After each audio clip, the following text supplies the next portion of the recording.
W poprzednim filmie zobaczyliśmy, w jaki sposób może działać i jakie funkcje może pełnić test lub quiz w kursie. Teraz zobaczymy, w jaki sposób stworzyć quiz i jak skonfigurować jego najważniejsze właściwości. Natomiast w kolejnych filmach dowiemy się, w jaki sposób tworzyć najważniejsze rodzaje pytań quizowych. Aby utworzyć quiz, oczywiście najpierw musimy włączyć tryb edycji i w wybranym module, do którego chcemy test dodać, klikamy Dodaj aktywność lub zasób. Jeśli mamy swoje ulubione rodzaje aktywności i zasobów oznaczone gwiazdką, to od razu będziemy mieli do nich dostęp. Jeśli nie, to możemy skorzystać z jednej z zakładek Wszystkie lub Aktywności, aby odnaleźć test lub quiz. Kiedy już znajdziemy test quiz na swojej liście aktywności, klikamy i zaczynamy wypełniać jego właściwości.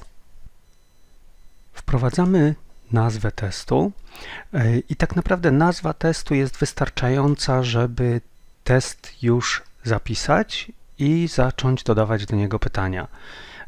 Taki test już będzie działał, jednak lepiej jest po pierwsze wprowadzić pewne informacje wstępne dla studentów, a po drugie sprawdzić i odpowiednio dostosować do swoich potrzeb, do celów dydaktycznych, które chcemy osiągnąć za pomocą tego testu, dostosować ustawienia tego narzędzia. Wprowadzamy więc opis testu. Opis testu dobrze jest, żeby zawierał najważniejsze informacje dla studentów, które, uwaga, będą dla studentów widoczne przed rozpoczęciem rozwiązywania testu. Oprócz nazwy i opisu, test zawiera również bardzo dużo innych opcji konfiguracyjnych.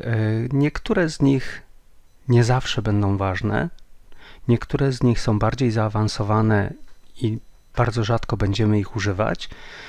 Dlatego opowiem w tej chwili o tych najistotniejszych, o tych, które warto, jeśli nawet nie ustawiać, to przynajmniej sprawdzić każdorazowo, kiedy tworzymy nowy test. Pierwsza sekcja, czas, zawiera daty dostępności testu. Jak widać, ja w tym przypadku ustawiłem dostępność tego testu od 1 do 7 października, przy czym uwaga, 1 października od godziny 00 do 7 października do końca dnia, czyli do godziny 23:59. Zwróćmy uwagę, że gdybyśmy ustawili tutaj godzinę 00, czyli test zamykałby się 7 października o godzinie 00, to de facto byłby dostępny dla studentów do 6 października do północy. Natomiast studenci, widząc datę dostępności 7 października, mogliby myśleć, że jeszcze 7 października mogą do niego przystępować. I dlatego przestrzegam przed tym, żeby nie ustawiać daty zamknięcia na godzinę 00, tylko na godzinę 23:59, czyli do końca danego dnia. Jak widać, ten test jest dostępny przez tydzień, co oznacza, że jest to test, który najprawdopodobniej studenci mają rozwiązać z domu. W dowolnym czasie, w ciągu tego jednego tygodnia mogą, kiedy komu pasuje, przystąpić do tego testu i go rozwiązać. Oczywiście, gdybyśmy chcieli wykorzystać taki test do realizacji podczas zajęć dydaktycznych na sali, to wtedy moglibyśmy takie godziny i czas otwarcia ustawić dokładnie na godziny, kiedy mamy zajęcia ze studentami, czyli na przykład, nie wiem, 3 października od godziny 14 do godziny 15:30, bo wtedy mamy z nimi zajęcia. Zauważmy więc, że w zależności od tego, w jaki sposób test będziemy wykorzystywać, tak powinny być ustawione opcje tego narzędzia. Dodatkową opcją, która jest dostępna tutaj w sekcji czas, jednak niewidoczna w pierwszym momencie, musimy dopiero kliknąć Pokaż więcej, żeby ją zobaczyć, jest możliwość ustalenia limitu czasu. Kiedy już student przystąpi do testu, rozpocznie jego rozwiązywanie, to wtedy będzie miał określony czas na ukończenie tego testu. I z tej opcji korzystajmy wtedy, kiedy faktycznie test ma pełnić rolę typowo weryfikacji wiedzy. Korzystając z tej opcji, pamiętajmy zawsze, że studentowi mogą zdarzyć się jakieś problemy techniczne, w związku z czym te 10 minut może być dla niego niewystarczające, no i wtedy student będzie się musiał do nas zgłosić z prośbą o przyznanie drugiego podejścia do testu, więc używajmy tej opcji naprawdę ostrożnie i tylko wtedy, kiedy jest absolutnie konieczna. Kolejna widoczna tutaj opcja jest ustawiona optymalnie, więc ją na ten moment pomińmy. W sekcji ocena możemy zdecydować, do jakiej kategorii ocen będzie przypisywana ocena za ten test. To dotyczy dziennika ocen, który mamy w kursie. O dzienniku ocen będziemy mówili sobie w jednym z kolejnych filmów, także na ten moment ten temat zostawiamy. Próg zaliczeniowy można wprowadzić w teście próg zaliczeniowy, który będzie powodował, że student, który uzyska minimum taki wynik, będzie miał traktowany ten test jako zaliczony. Natomiast trzeba wiedzieć, że ten próg zaliczeniowy tutaj wprowadza się nie jako wartość procentową, tylko jako wartość punktową. Więc najpierw musimy wiedzieć, ile w naszym teście będzie do zdobycia punktów. Standardowo testy są skonfigurowane w taki sposób, że za test studenci mogą zdobyć 10 punktów. I jeśli tak będzie nasz test wyglądał, to możemy tutaj wpisać od razu jakąś wartość punktową, na przykład 6. Ale jeśli nasz test będzie dłuższy lub krótszy i będzie miał więcej lub mniej punktów niż 10, no to wtedy najpierw musimy go skonstruować i dopiero wtedy wrócić do ustawień tego quizu i odpowiednio wprowadzić tutaj próg zaliczeniowy. Kolejna opcja decyduje, ile razy student może przystąpić do tego testu. Oczywiście można zezwolić tylko raz na przystąpienie do testu i wtedy będzie to ewidentnie bardziej test sprawdzający wiedzę. Można pozwolić studentom przystąpić do testu kilkukrotnie albo w ogóle bez ograniczeń. Jeśli pozwalamy studentom przystąpić do testu więcej niż raz, to wtedy też decydujemy, jak będzie wyliczana ostateczna ocena za ten test. Czy będzie tą oceną najwyższy uzyskany przez studenta wynik w tych kilku podejściach, które student wykona, czy będzie się liczyło pierwsze czy ostatnie podejście, czy na przykład średnia z tych kilku podejść. Te dwie opcje, dostępne podejścia i metoda oceniania, są bardzo ważne w momencie, kiedy decydujemy, czy nasze narzędzie, które tworzymy w kursie, będzie miało bardziej funkcję testowania, czy będzie ćwiczeniem dla studentów. Kolejna sekcja, układ, pozwala nam zdecydować, ile pytań będzie na stronie w teście. Czy studenci będą rozwiązywać test, widząc zawsze tylko jedno pytanie, czy też chcemy, żeby wszystkie pytania w teście były wyświetlane na jednej długiej stronie, dzięki czemu student będzie mógł sobie przeskanować łatwo wszystkie pytania i odpowiadać na nie w dowolnej kolejności. Oczywiście można też zgrupować pytania po kilka na stronie. Natomiast jeśli grupujemy pytania na stronach i nie będziemy wyświetlać wszystkich pytań na raz, dodatkowo możemy zdecydować się na zmianę metody nawigacji w teście i spowodować, że student będzie musiał przechodzić przez taki test w sposób sekwencyjny, czyli nie będzie mógł w dowolny sposób skakać pomiędzy pytaniami. Będzie mógł jedynie przejść z pytania pierwszego do drugiego, z drugiego do trzeciego i tak dalej i nie będzie mógł również wracać ani przeskakiwać żadnych pytań.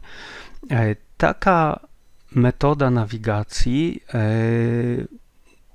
dość mocno podnosi trudność rozwiązywania takiego testu. Pamiętajmy o tym, ponieważ jest normalną strategią i wcale nie negatywną strategią, że studenci najpierw przeglądają sobie pytania do testu, a później dopiero zaczynają na nie odpowiadać, decydując się na przykład na najpierw udzielenie odpowiedzi na najłatwiejsze pytania, po to, żeby sobie zostawić później czas na te trudniejsze. Wymuszając metodę sekwencyjną, pozbawiamy ich takiej możliwości. Więc pamiętajmy o tym, żeby tej metody nawigacji używać naprawdę tylko i wyłącznie w uzasadnionych przypadkach.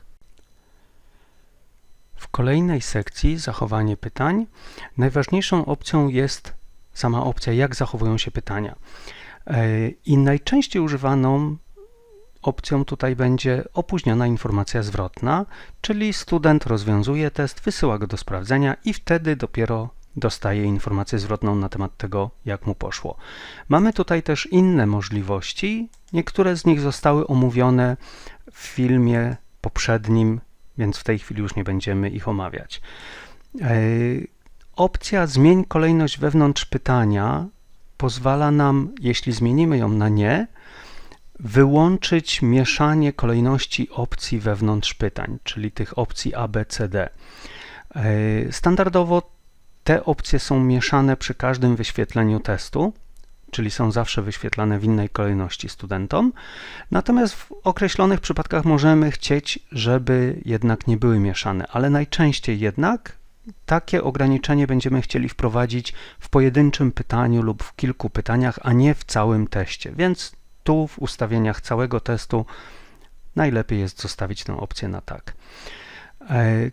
Kolejna sekcja, opcje przeglądu, jest bardzo ważna.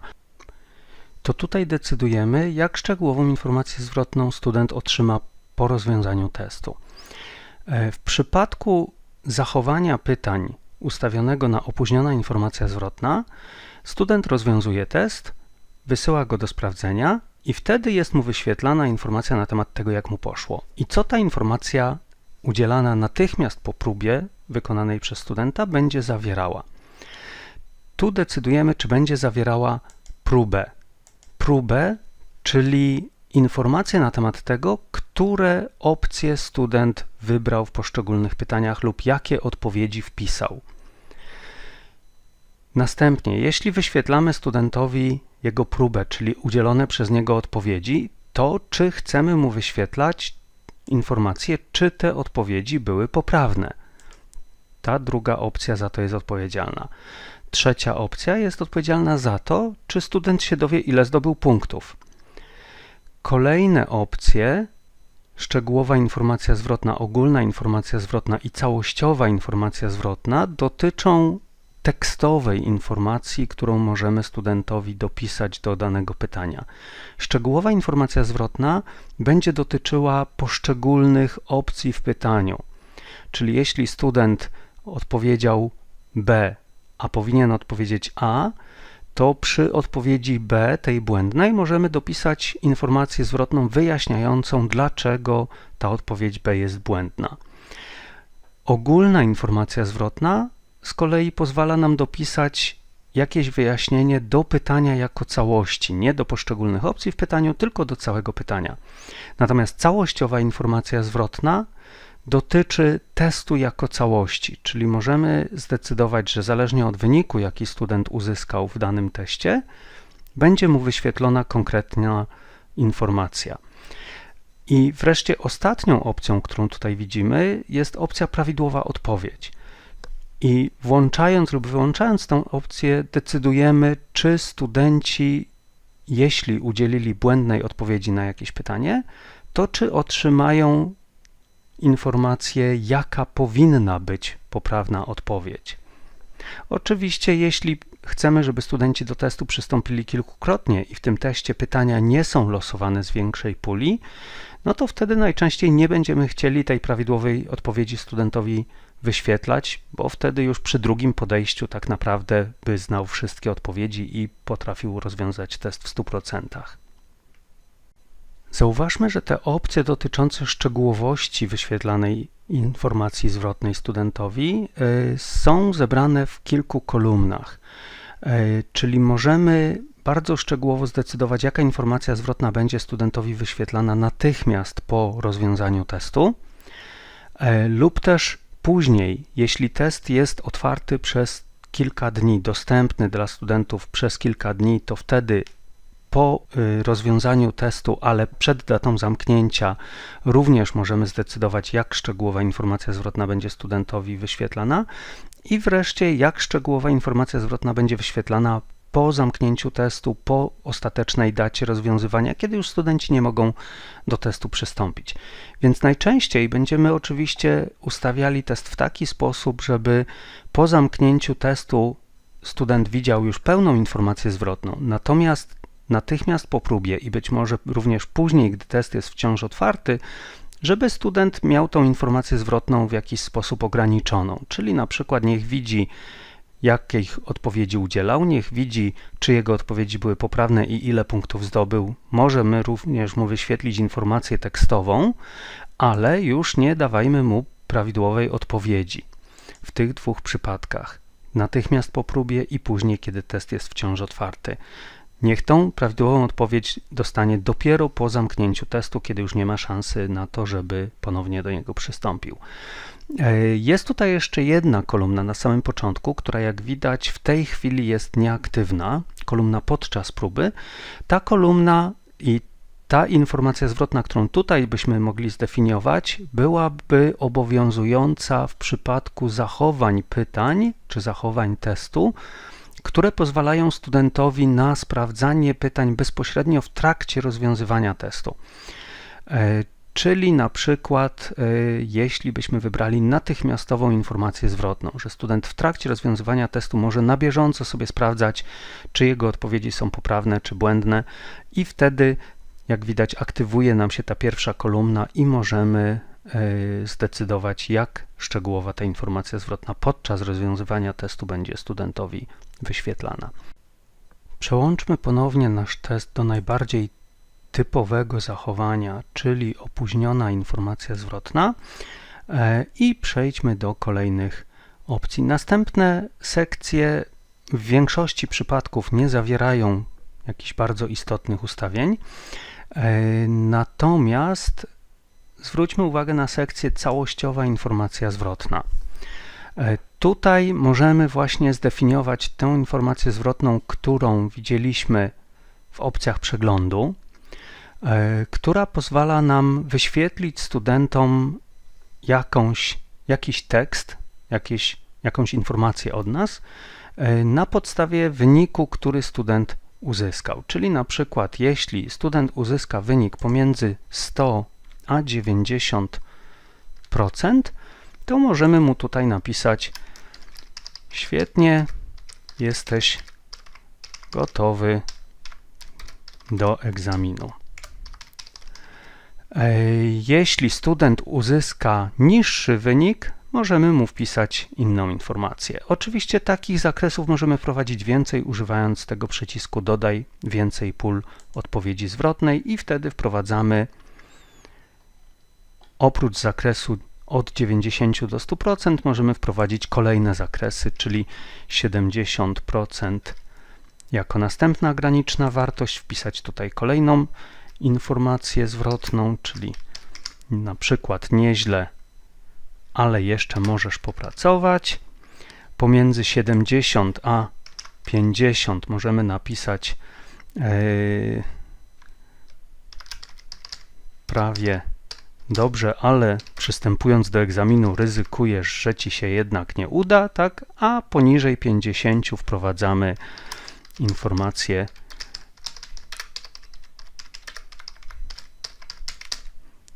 która już będzie wyświetlana od 50 do 0. I ostatnią opcją, o której chciałbym tutaj powiedzieć, na którą chciałbym zwrócić uwagę, jest opcja w sekcji standardowe opcje modułów. Test ma taką specyfikę, że konstruujemy go w dwóch etapach. Najpierw definiujemy ustawienia testu, to jest to, co robiliśmy w tej chwili. I w chwili, kiedy klikniemy jeden z tych przycisków zapisz i wróć do kursu lub zapisz i wyświetl, test zaistnieje w naszym kursie i zaczniemy dodawać do niego pytania. Ale skoro już powstał w naszym kursie, jest widoczny w naszym kursie, to wtedy studenci mogą go zauważyć i mogą zacząć do niego wchodzić i go rozwiązywać. Oczywiście, jeśli nie wprowadziliśmy daty otwarcia w przyszłości. Natomiast, żeby się upewnić, że studenci nie zauważą tego testu na razie, dopóki nie wprowadzimy do niego pytań, to w standardowych opcjach modułów możemy od razu w tej chwili, zanim klikniemy którykolwiek z tych dwóch przycisków zapisujących test, możemy od razu ten test ukryć. Oczywiście w tej chwili, kiedy zapiszemy test, będziemy mogli spokojnie wprowadzić do niego pytania, ale kiedy skończymy wprowadzać pytania, będziemy musieli pamiętać, żeby ten test następnie odkryć. Omówiłem w tej chwili dość szczegółowo, nie wszystkie, bo jest tych opcji bardzo dużo, ale całkiem sporo z tych opcji. Pamiętajmy, że tak naprawdę, żeby test zadziałał, powinniśmy ustawić te najbardziej podstawowe, te najważniejsze, czyli podejrzewam, że najważniejszymi opcjami będą daty otwarcia i zamknięcia testu, ilość podejść do testu i ewentualnie metoda oceniania, jeśli wybieramy możliwość przystąpienia do testu więcej niż raz, oraz ustawienie odpowiednich opcji przeglądu. To są te kluczowe opcje, które powinniśmy zawsze zwrócić uwagę i w razie potrzeby zmienić, definiując test. Zapisujemy teraz ten test i od razu wejdźmy do niego, czyli używamy przycisku Zapisz i wyświetl i test już w kursie jest i możemy zacząć edytować jego zawartość. Edytować zawartość, czyli po prostu dodawać pytania. Przy czym warto zwrócić uwagę na jedną rzecz. Ten przycisk Edytuj zawartość testu jest widoczny tylko w pierwszym momencie, kiedy tworzymy test. Kiedy już zaczniemy dodawać do tego testu jakieś pytania, ten przycisk znika. Więc jeśli później będziemy chcieli przejść do ekranu, gdzie możemy dodawać pytania, to musimy przejść do menu Administracja i tutaj mamy opcję Edytuj zawartość testu. Ta sama opcja jest też dostępna tutaj pod tym menu górnym. Tutaj również mamy Edytuj zawartość testu. Warto też rozróżnić Edytuj zawartość testu od Edytuj ustawienia. Edytuj zawartość testu pozwala nam dodawać i modyfikować pytania w teście, natomiast Edytuj ustawienia pozwala nam modyfikować właściwości testu, czyli te opcje, które definiowaliśmy przed chwilą. Kiedy przejdziemy do edycji zawartości testu w dowolny z tych sposobów, czyli używając tego przycisku, używając tego menu Edytuj zawartość testu lub menu Administracja i Edytuj zawartość testu, trafiamy na ekran, gdzie możemy zacząć dodawać pytania do naszego testu. I pytania możemy dodawać bezpośrednio do testu, używając opcji dodaj nowe pytanie, albo możemy pytania dodawać z bazy pytań, jeśli sobie najpierw utworzyliśmy te pytania w bazie pytań w kursie, a teraz będziemy je tylko do testu dodawać w sposób jednoznaczny, czyli wybierając konkretne pytania, albo w sposób losowy. Tu warto też wspomnieć o tym, że w kursie mamy właśnie coś, co jest taką bazą pytań testowych. Tworząc kolejne testy, będziemy zasilali tą swoją bazę. Gdybyśmy nawet w tej chwili nie używali bazy pytań na razie, tylko po prostu wybrali opcję dodaj nowe pytanie i wybierzemy któryś rodzaj pytania, który chcemy tworzyć, to zauważmy, że tak czy inaczej, mimo że pracujemy po prostu w teście w tej chwili, tak czy inaczej nasze pytanie zostanie zapisane w bazie pytań w kategorii całego naszego kursu Polskie Góry 2. Anuluję w tej chwili dodawanie tego pytania, ponieważ o pytaniach będziemy mieli kolejne filmy. Na koniec jeszcze jedna informacja. Jeśli tworząc testy dodajemy pytania w taki sposób, jak pokazałem przed chwilą, umieszczając te pytania w kursowej bazie pytań, to takie pytania będą automatycznie pojawiały się również na poziomie całego kursu. Czyli jeśli teraz wyjdziemy nawet z naszego quizu i będąc na stronie głównej kursu użyjemy menu akcji i przejdziemy tutaj do więcej i do bazy pytań lub ewentualnie w menu administracja, w administracji kursem przejdziemy do bazy pytań, to te pytania, które tworzyliśmy konstruując różne testy w naszym kursie, tutaj właśnie w tej bazie pytań kursowej znajdziemy.